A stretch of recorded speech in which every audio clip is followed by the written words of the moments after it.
കേരളത്തിൽ മാത്രമാണ് 1 kilometre national highway വികസനത്തിന്, അതിപ്പം 47-നായാലും 66-നായാലും നമുക്ക് പുതിയ വീതി കൂടിയ 4 വരി പാതയോ 6 വരി പാതയോ വരുന്നതിന് കേരളത്തിൽ മാത്രമാണ് 1 കിലോമീറ്ററിന് 100 കോടിയാവുന്നത്. 100 കോടിയാണ് ചിലവാക്കുന്നത്. നിങ്ങളുടെ ഇവിടുത്തെ സർക്കാർ കൊടുക്കാമെന്ന് പറഞ്ഞ പണം, അതിലെ പങ്ക് കൊടുത്തിട്ടുണ്ടോ എന്ന് അന്വേഷിക്കൂ. മുമ്പോട്ട് കൊടുക്കുമോ അതും അന്വേഷിക്കൂ.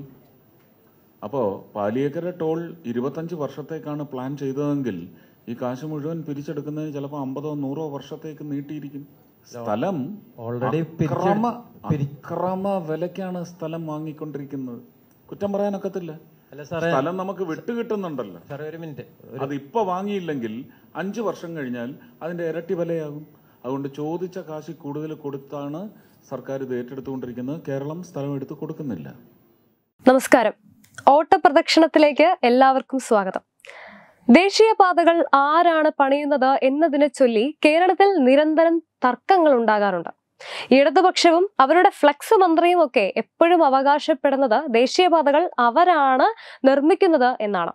എന്നാൽ ദേശീയപാത എന്നാണ് അതിന്റെ പേര് തന്നെയുള്ളത്. അതുകൊണ്ട് തന്നെ ജനങ്ങൾക്കറിയാം ദേശീയപാത ആരാണ് നിർമ്മിക്കുന്നത് എന്നുള്ള കാര്യം.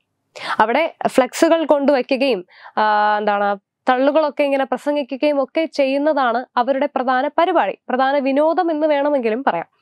ആ അവസരത്തിലാണ് മുൻ രാജ്യസഭാ എംപിയും നടനും BJP നേതാവുമായ സുരേഷ് ഗോപി ആരാണ് ഈ ദേശീയ പാതകളുടെ ഉത്തരവാദിത്വം നോക്കുന്നത്, ഇത് ആരാണ് നിർമ്മിക്കുന്നത്, ഇതിൽ കേരളത്തിന് എത്ര പങ്കുണ്ട്, കേരളം ദേശീയപാത നിർമ്മാണത്തിൽ എന്താണ് ചെയ്യുന്നത് തുടങ്ങിയ കാര്യങ്ങളെ പറ്റിയൊക്കെ വിശദമായിട്ട് സംസാരിക്കുന്നത്, അല്ലെങ്കിൽ ആ കാര്യങ്ങളൊക്കെ വിവരിക്കുന്ന ദൃശ്യങ്ങളാണ് നിങ്ങൾ കണ്ടത്. PB മെമ്പർ വൃന്ദ കാരോട്ട് നമ്മളോട് കൈരളി ന്യൂസിനോടൊപ്പം ചേരുന്നുണ്ട്. Ma'am, in Manorama newspaper they said you are forced to be a wife of Prakash Karat only. It's a lie. ഇനി നമുക്ക് മറ്റൊരു വാർത്ത നോക്കാം. ഇന്ന് രാവിലെ മുതൽ പ്രധാന ചർച്ചാ വിഷയമായിരുന്നു വൃന്ദ കാരാട്ട് നടത്തിയ പ്രസ്താവന. പലതവണയായിട്ട് 3 സംസ്ഥാനങ്ങളിലായി 21ഓളം തവണ ഇടതുപക്ഷത്തിന് ഇന്ത്യയിൽ മുഖ്യമന്ത്രിമാർ ഉണ്ടായിട്ടുണ്ട്. പക്ഷേ ഒരൊറ്റ തവണ പോലും ഇതിൽ ഒരാൾ പോലും ഒരു വനിതാ മുഖ്യമന്ത്രി നമ്മൾ കണ്ടിട്ടില്ല. എന്നിട്ട് കൂടുതൽ പറയണം, മുഖ്യമന്ത്രി എന്നല്ല, പ്രധാന ചുമതല അല്ലെങ്കിൽ പ്രധാനപ്പെട്ട ഒരു വകുപ്പ് ഒരു വനിത കൈകാര്യം ചെയ്യുന്ന, അല്ലെങ്കിൽ അങ്ങനെ ഒരു വനിത ഒരു പ്രധാന വകുപ്പ് കൈകാര്യം ചെയ്തതായിട്ട് പോലും അറിവില്ല. എന്നാൽ ഏതെങ്കിലും സംസ്ഥാനത്തിലെ അവരുടെ പാർട്ടി സംസ്ഥാന സെക്രട്ടറിയായി ഒരു വനിതയെ നിയമിച്ചിട്ടുണ്ടോ എന്ന് ചോദിച്ചാൽ അതുമില്ല.